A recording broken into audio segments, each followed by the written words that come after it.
After conducting successful consultations with relevant stakeholders in provincial Gambia, the DCAF-led dialogue undertaken with the Ministry of Interior concludes regional deliberations on the development of a draft internal security policy at Brikama, the administrative headquarters of West Coast Region.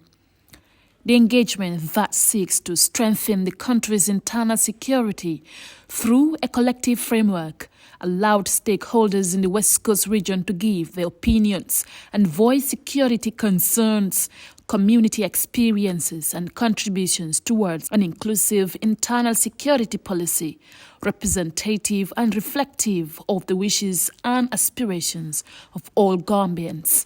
Usman Bojang, the governor of West Coast Region, expressed delight in the involvement of regional stakeholders in the process, urging participants to meaningfully contribute to the development of a progressive internal security policy.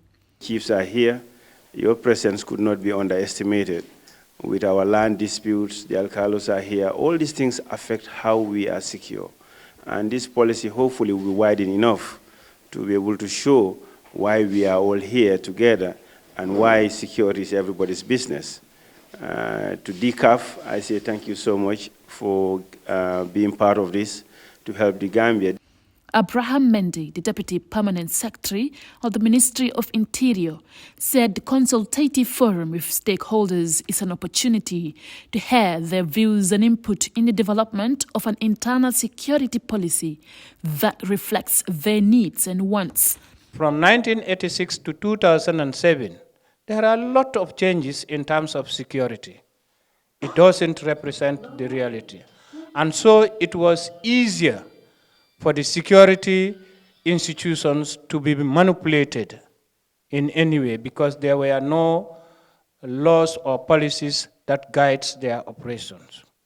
The National Project Officer of DCAF Banjul for the Fofana highlighted DCAF's role in supporting the Ministry of Interior to develop a viable internal security policy for the country in line with national security sector reform objectives. Recognizing the importance of the document and the fact that it impacts on the safety and security of all citizens and visitors to the Gambia, it is important that we consult the length and breadth of this country. As we want your views, we have to have the best policy. We want your opinions, your inputs, views. And then the importance of the internal security policy is that it supports the implementation of the national security policy. Regional stakeholder consultations within the Kanifing municipality and Banjul on the draft internal security policy development have been scheduled for January 2024. Aminata E. Sanyang, GRTS.